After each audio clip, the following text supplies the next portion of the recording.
Halo, Assalamualaikum. Oke, jumpa lagi untuk pembahasan kali ini. Kita akan coba belajar tentang bagaimana caranya menguploadkan menguploadkan manuskrip. Manuskrip itu kan draft dari jurnal yang belum kita publish ya. Jadi gimana cara menguploadkan manuskrip ke dalam jurnal yang terindeks Scopus. Nah, kali ini untuk jurnal publisher yang akan kita gunakan ini adalah publisher yang terkenal dan besar, yaitu Elsevier. Nah, dari Elsevier itu nanti kita supaya tahu bagaimana memilih atau mencocokkan dari draft manuskrip dari manuskrip kita itu supaya cocok dengan publisher ataupun jurnal yang ada di dalam Elsevier. Ya, Elsevier yang pastinya yang terindeks Scopus. Oke, kita langsung saja. Untuk menuju ke Elsevier, kita bisa langsung mengetikkan di Google, misalnya Elsevier. Nah, di sini kita klik saja.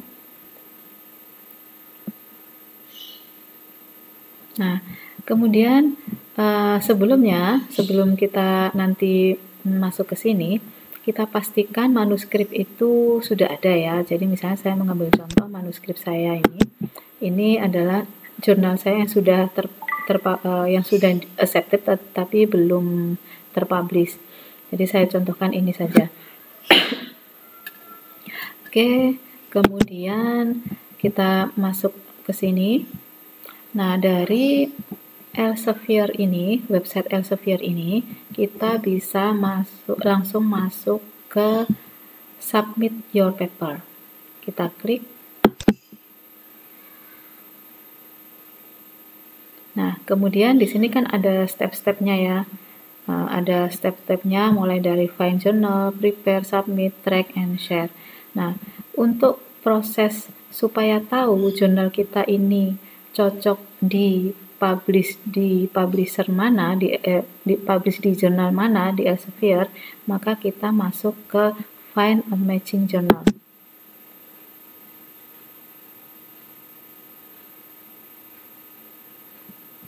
Nah, kemudian di sini ada tersaji untuk kita bisa menginputkan mulai dari paper title, kemudian abstract, keyword, kemudian field of research. Nah, field of research ini diberikan beberapa pilihan.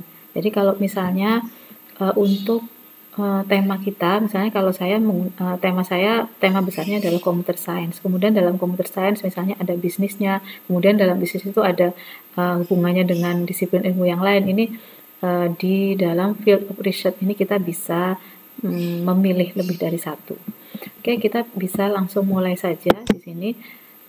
Paper title, kita menginputkan atau mengcopy paste dari paper title. Nah, ini misalnya saya copy paste, kemudian saya masukkan. Kemudian untuk paper abstract juga dimasukkan. Nah, ini abstraknya dimasukkan.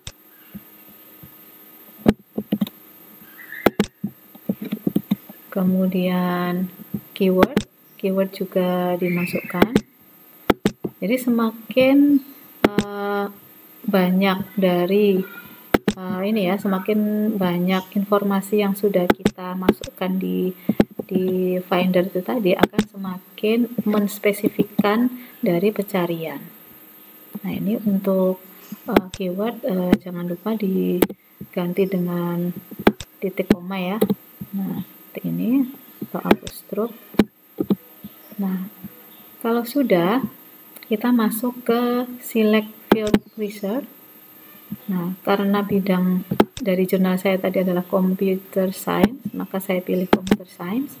Nah, kalau misalnya di jurnal tadi itu terhubung dengan disiplin ilmu yang lain, seperti jurnal saya terhubung dengan bidang bisnis, saya klik lagi di field of research. Saya pilih misalnya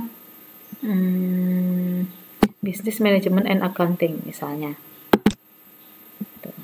Kemudian kalau misalnya ada hubungannya dengan bidang yang lain, kita bisa klik lagi di sini. Misalnya ada hubungannya dengan ekonomi, kita bisa klik juga di sini. Intinya tergantung dari topik jurnal kita tadi. Setelah itu baru find journal. Nah, ini masih proses. Nah, maka di sini ada informasi showing 50 jurnal matching your paper. Nah, ini adalah jurnal-jurnal yang matching dengan paper kita. Nah, ini ada 50 jurnal. Nah, yang penting di sini yang perlu kita kupas di sini adalah, misalnya nih saya memilih yang ini ya. Misalnya ini Decision Support System, ini nama jurnalnya. Nah, kita ingin tahu misalnya jurnal ini sebenarnya kalau di Scopus kedudukannya seperti apa. Nah, kita bisa mencarinya di sini.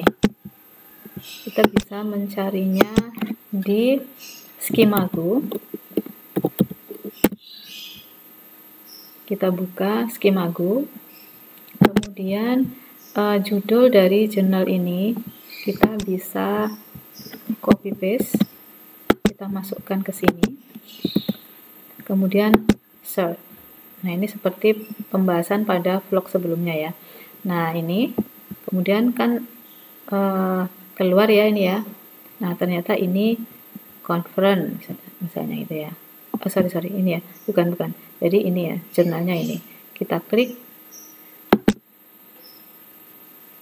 Nah, ternyata jurnal ini dari negara Nederland, kemudian age index-nya besar ya, 127, kemudian ada banyak field-nya, yang sudah kita biasanya sesuai dengan yang kita pilih tadi.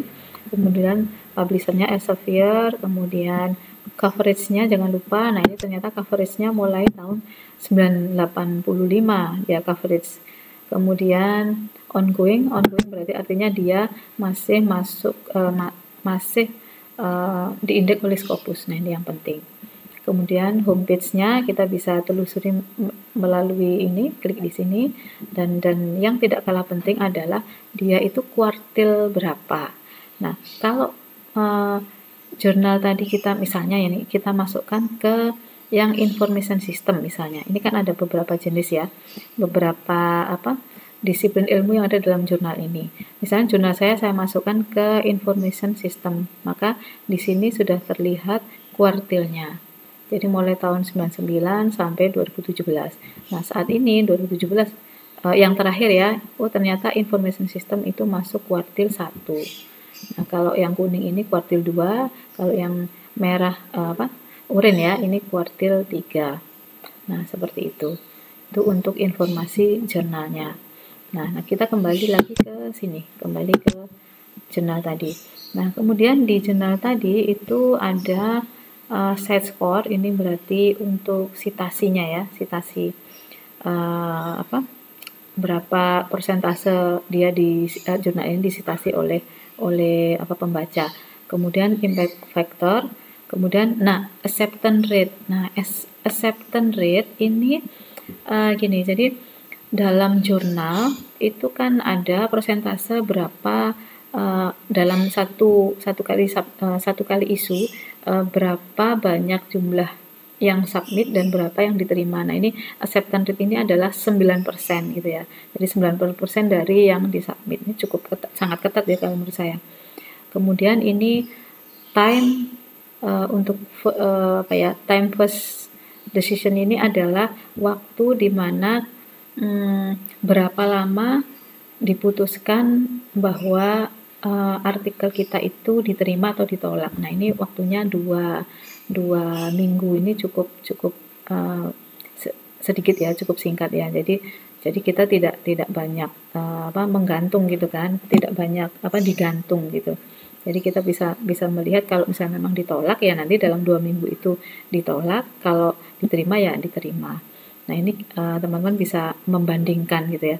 Nah, kalau ini time to publication. Nah, time to publication itu adalah waktu yang dibutuhkan untuk publish. Jadi setelah accepted itu ada waktu di mana jurnal itu butuh untuk proses publish. Nah, publishnya itu adalah selama 6 minggu. Nah, ini cukup jurnal ini cukup bagus ya, sangat bagus kalau menurut saya karena age index-nya tinggi, kemudian untuk time for decision-nya juga pendek, kemudian untuk publikasinya pendek. Cuma biasanya memang jurnal seperti ini sangat susah gitu ya. Tapi juga tergantung sih, tergantung kalau teman-teman yang sudah ahli ya merasa tidak susah ya. Tapi kalau seperti saya masih belajar ini masih susah gitu ya. Nah, itu kemudian kita bisa bandingkan juga misalnya dengan yang lain.